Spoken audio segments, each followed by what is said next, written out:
What are the real-world counterparts of Maesters, Septons, and other Westerosi-type figures who work within the story?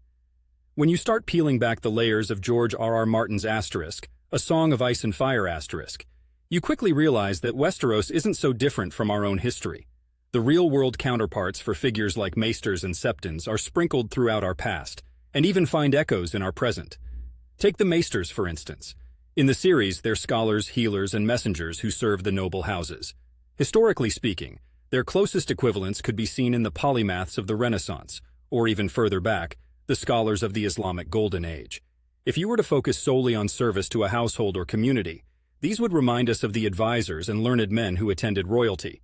Think figures like Leonardo da Vinci and his service to the Duke of Milan.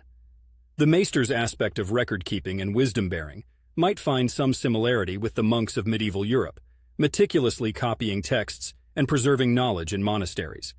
These monasteries were often the bastions of learning and medicine, very much like the Citadel in Old Town.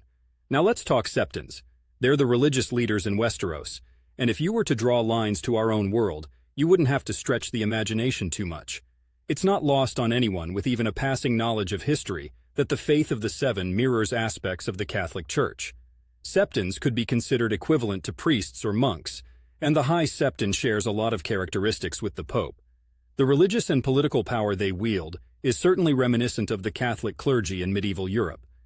Religion was intertwined with governance and everyday life in very much the same way that the faith of the Seven influences Westeros. There was a time when the papacy held tremendous influence over the kings and queens of Europe. In Portland, where I live, you won't find exact counterparts to Maesters or Septons, but we certainly have our scholars and spiritual leaders. They don't deliver ravens. Luckily, we have email for that.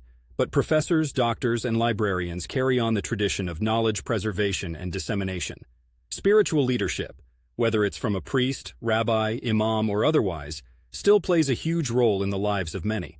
The way George R.R. Martin takes these historical professions and weaves them into the fabric of Westerosi society certainly lends an air of credibility and relatability to the story.